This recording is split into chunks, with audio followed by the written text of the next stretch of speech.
मागील अध्यायांमध्ये श्रीकृष्णांनी ज्ञानमार्गाचं अनेक ठिकाणी कौतुक केलं, ज्ञानाचं महत्त्व सांगितलं, पण शेवटी त्यांनी अर्जुनाला स्पष्टपणे सांगितलं की तू कर्मयोगाचं आचरण कर आणि युद्धासाठी उभा राहा. आणि आता अर्जुनाच्या मनात प्रश्न येतो की देवा, तुम्ही एकीकडे ज्ञानाची स्तुती करता आणि दुसरीकडे मला कर्मयोग सांगता, मग माझ्यासाठी खरा मार्ग नक्की कोणता? याच द्विधेतून 5वा अध्याय जन्माला येतो, कर्मयोग आणि कर्मसन्यास योग. आता या अध्यायाचं महत्त्व असं की ज्ञानमार्ग आणि कर्मसन्यास श्रेष्ठ असले तरी कर्मयोगच सामान्य माणसासाठी सर्वात सोपा आणि योग्य मार्ग आहे असं श्रीकृष्ण स्पष्ट करतात. कारण ज्ञानमार्गासाठी कठोर साधना, वैराग्य आणि मनाची पूर्ण शुद्धी आवश्यक आहे आणि जे फार थोड्यांना साध्य होतं. पण कर्मयोग तो प्रत्येकासाठी आहे. घरात, समाजात, काम करताना, नात्यात, ह्या सगळ्यांमध्ये राहून तो करता येतो आणि शेवटी मुक्तीकडेही नेतो तो कर्मयोगच. यानंतर श्रीकृष्ण निष्कर्म या गूढ स्थितीचं सुंदर वर्णन करतात. निष्कर्म म्हणजे काहीच न करणं नाही, तर कर्म करत असताना मी करतो हा अभिमान गळून पडणं. घर, संसार, कर्तव्य करताना मन निस्संग होणं, त्यात अजिबात न अडकणं. ज्याच्यात मी आणि माझं हे संकल्प पुसले गेले आहेत तो खरा कर्मसन्यासी, मग जरी तो संसारात राहत असला ना तरी. अशा निष्काम कर्मयोगाने मन शुद्ध होतं आणि बुद्धी स्थिर होते.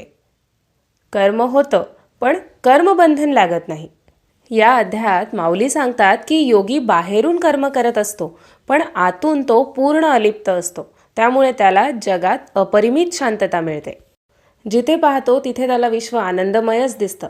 सुख दुःख, निंदास्तुती, यश अपयश काहीच त्याला हादरवू शकत नाही. अशा स्थितीत पोहोचलेला पुरुष ईश्वरासारखा समदर्शी होतो, सर्वत्र एकच ब्रह्म पाहतो आणि स्वतःही त्याच्यात विलीन होतो.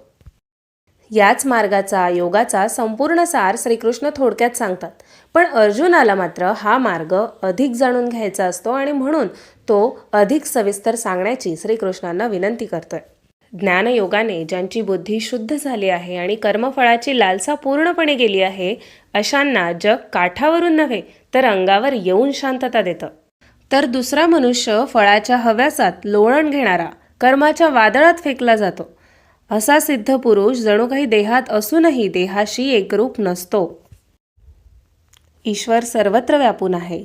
जग निर्माळ होतं, नाश पावतं, पण त्याला त्याची आसक्ती नाही आहे. ईश्वर निरंतर अकर्ता आहे.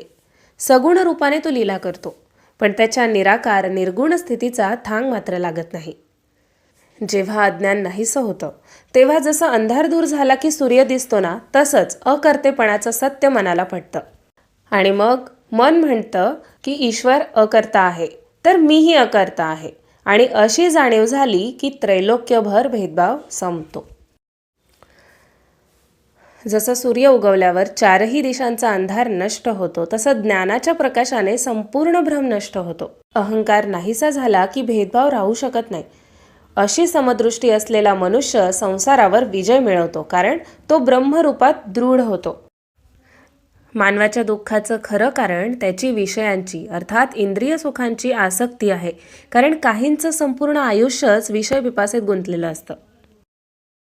पण विरक्त पुरुष याच विषयांना विषासारखं मानतात, कारण विषय जे सुख दाखवतात ते खरं तर दुःखाचे मुखवटे असतात, म्हणून ते मनाला या चक्रव्यूहापासून दूरच ठेवतात. आत्मज्ञानी लोक तर विषय वासनांच्या गोष्टीच करत नाही, कारण त्यांच्या मनात ब्रह्मसुखाचा असा प्रकाश असतो की बाहेरील भोग त्यांना स्मरतही नाही. तर अशा प्रकारे 5व्या अध्यायातून आपण हेच एक अतिशय वेगळं आणि गहन सत्य शिकतो की कर्म करणं म्हणजे बंधन नव्हे आणि संन्यास घेणं म्हणजेच मुक्ती नव्हे. खरी मुक्ती तेव्हाच येते जेव्हा मन सर्व इच्छेपासून, अपेक्षेपासून, भीतीपासून आणि अहंकारापासून मुक्त होतं. कृष्ण हेही शिकवतात की ज्ञान आणि कर्म हे 2 वेगवेगळे रस्ते नाही आहेत, ते एकाच अंतिम सत्याकडे जाणारे 2 मार्ग आहेत. एकाच सत्याकडे जाणाऱ्या या 2 पायवाटा आहेत. कर्माच्या मध्यात राहूनही, कर्म करत असतानाही मन पूर्ण शांत राहू शकतं. हेच हा अध्याय आपल्याला शिकवतो आणि हीच या अध्यायाची अनोखी खासियत आहे.